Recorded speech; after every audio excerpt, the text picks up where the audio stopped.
I never thought my own blood would send me those words, but there they were, glowing on my phone screen like a slap across the face.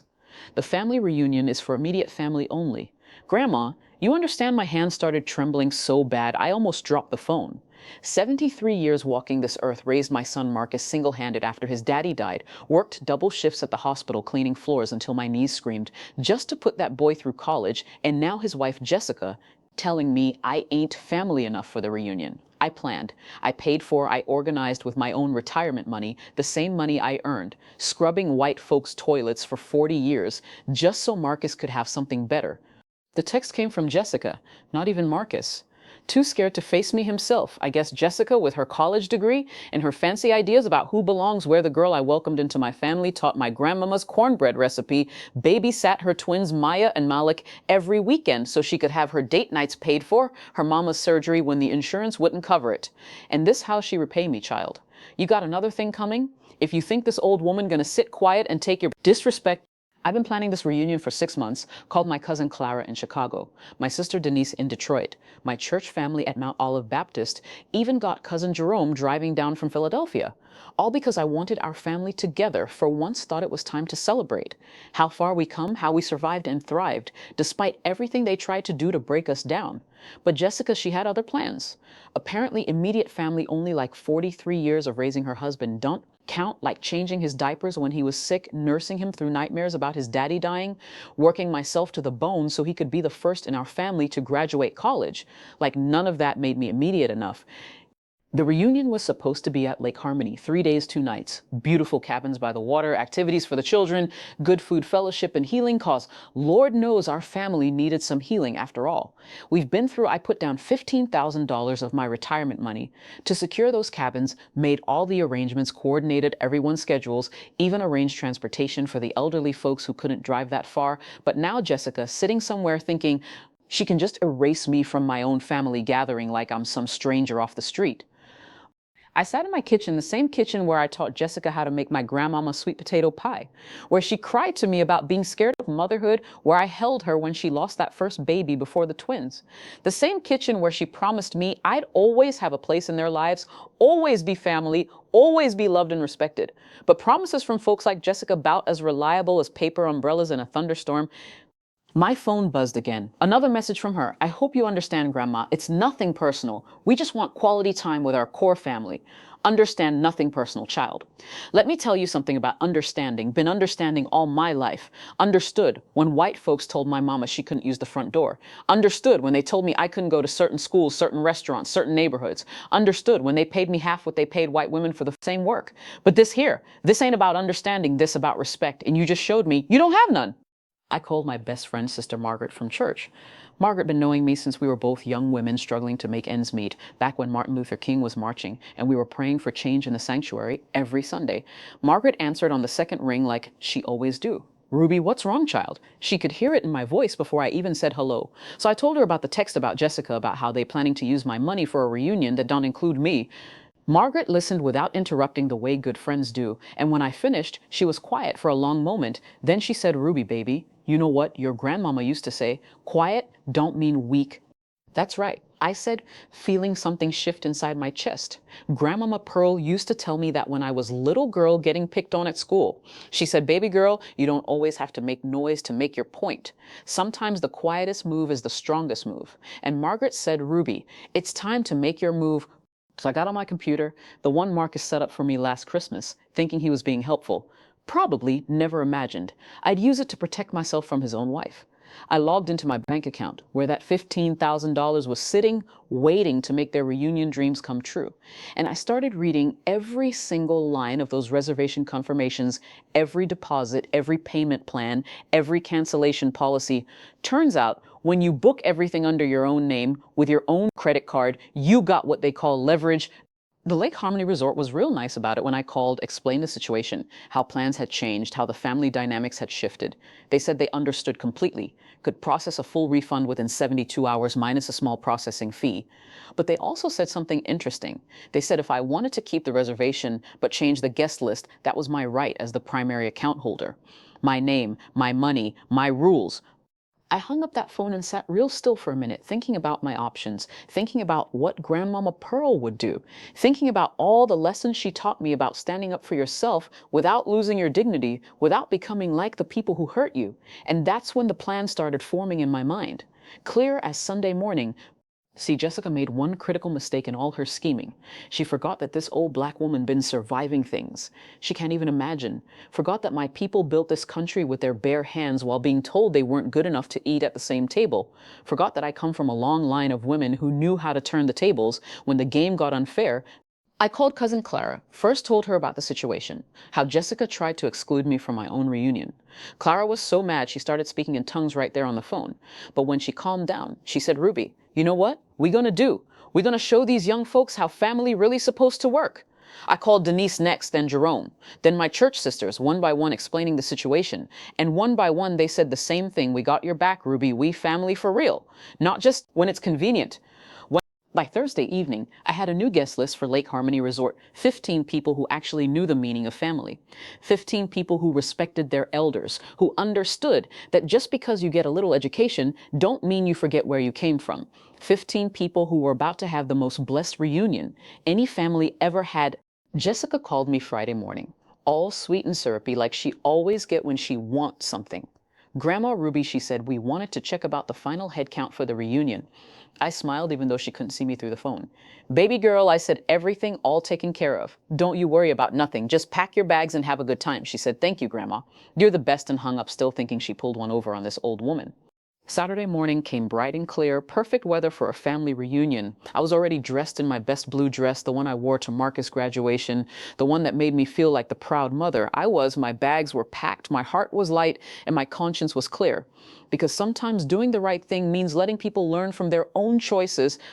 My phone started ringing around 10 a.m. Marcus calling, probably wondering why I wasn't answering their messages, probably wondering why they couldn't check into their cabins. Mama, he said when I answered, where's the reservation confirmation we got to the resort? And they saying there's no booking under our name. I took a slow breath, the way Grandmama Pearl taught me when dealing with difficult people, baby. I said, calm as Sunday service. That's because the reservation ain't under your name, it's under mine. And I'm here with my family having a beautiful reunion. The silence on that phone was so thick you could cut it with a knife. Then Jessica's voice in the background, screeching like a barn owl. Grandma, what did you do? What did you do, child? I did exactly what you told me to do. I kept the reunion for immediate family only. And honey, let me tell you something about immediate family. Immediate family don't exclude the woman who sacrificed everything to raise you. Immediate family don't disrespect their elders. Immediate family don't take someone's money, then tell, and they ain't welcome at the table. Marcus' voice came back shaky. Now, Mama, please, we made a mistake. We didn't mean to hurt you. We can work this out, baby, I said, gentle but firm. You already worked it out when you let your wife send me that text, when you let her speak for you, when you stood silent while she tried to erase me from my own family. You worked it out real good. I could hear crying in the background. Jessica finally understanding what she'd done. But understanding come too late. Sometimes consequence don't care about your tears, don't care about your sorry, don't care about your excuses. Consequence just is. And sometimes that's the only teacher that can reach folks who think they too smart to learn from love. Clara came over to where I was sitting by the lake, handed me a plate of the best fried chicken you ever tasted, and said, Ruby, you did the right thing. That girl needed to learn, and your son needed to see what happens when you let disrespect slide. Denise nodded from her chair, said, baby, my mama used to say respect ain't something you demand, it's something you command, and today you commanded yours. The rest of that weekend was pure blessing. Cousin Jerome brought his guitar, played all the old songs that reminded us where we came from. The church sisters brought enough food to feed an army. The children played by the water, while the adults shared stories about the ancestors who paved the way for us to be here. We prayed together, we laughed together, we cried together, the way family's supposed to do. And through it all, I kept thinking about Jessica and Marcus, probably sitting in some hotel room, somewhere trying to figure out how they got it so wrong. Sunday evening, when it was time to leave, Clara pulled me aside. Said, Ruby, you think they'll learn from this? I looked out at the lake where the sun was setting, painting everything golden like God's promise of better days ahead. And I said, Clara, some folks got to lose everything before they understand what they had. But either way, I'm done teaching that particular lesson. When I got home Sunday night, there were 17 missed calls on my phone, all from Marcus and Jessica. But I didn't call back right away. Instead, I sat on my front porch in the rocking chair. James built me before he passed. And I thought about the weekend, about how good it felt to be surrounded by people who truly loved me. Not for what I could give them, but for who I was. How good it felt to stand up for myself without losing my dignity, without becoming bitter. Just standing firm in my worth. Monday morning, Marcus showed up at my door, looked like he hadn't slept in days. "Mama," he said, "can we please talk?" I made him sit down at my kitchen table, the same table where I'd fed him as a child, where I'd helped him with homework, where I'd listened to all his dreams and fears, and I said, "Son, talk." "Mama, I'm sorry," he said, and for the first time it sounded real, not like words. He practicing, but like something coming from his heart. Jessica got some ideas about how things should be, and I went along with it because it seemed easier. "But Mama, you right. There's nothing easy about disrespecting you. There's nothing simple about hurting the woman who gave up everything for me." I let him talk, let him get it all out. The fear of confronting his wife, the pressure he felt to keep peace in his marriage, the way he convinced himself that excluding me was just easier for everybody. When he finished, I was quiet for a long time. Then I said, "Marcus, baby, let me tell you something about easy. Easy ain't always right, and right ain't always easy. But when you got to choose between easy and right, you choose right every single time." He nodded, tears in his eyes, said, "Mama, how do I fix this?" I said, "Baby, you start by remembering who you are.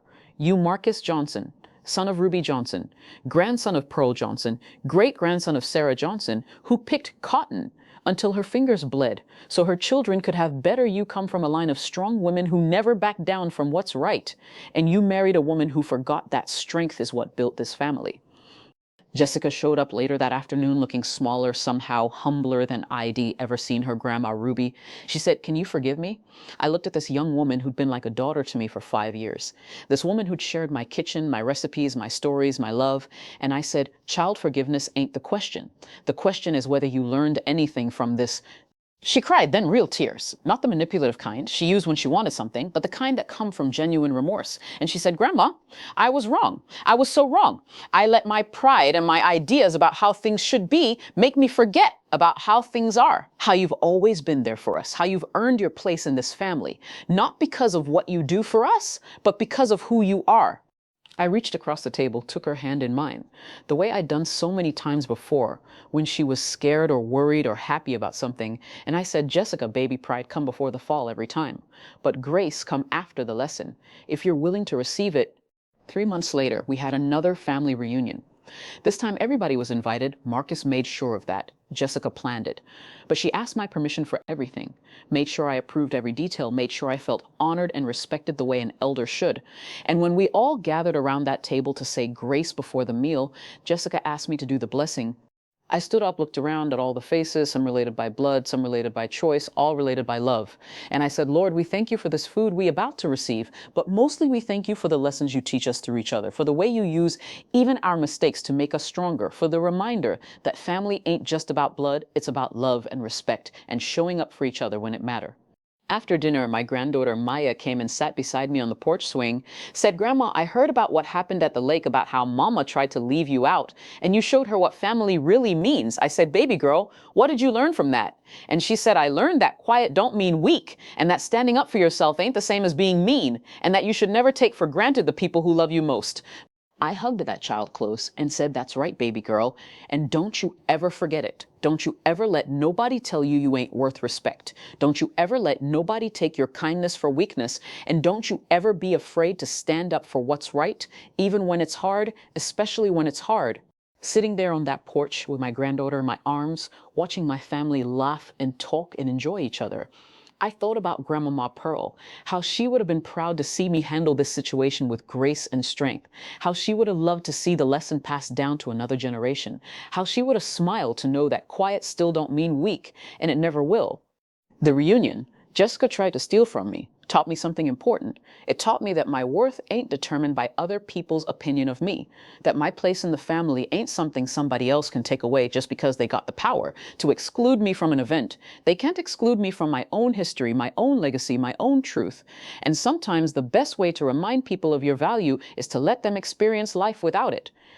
As the sun set that evening, painting the sky in shades of purple and gold, I rocked slowly in that old chair and whispered a prayer of gratitude, not just for the lesson learned, but for the strength to teach it with love, instead of bitterness with wisdom, instead of anger with grace, instead of revenge, because that's what Grandmama Pearl would have done. That's what strong Black women do. We teach with our actions, we lead with our examples, and we love even when it costs us something, because that's how the circle stays unbroken. That's how the legacy continues. That's how the family stays strong.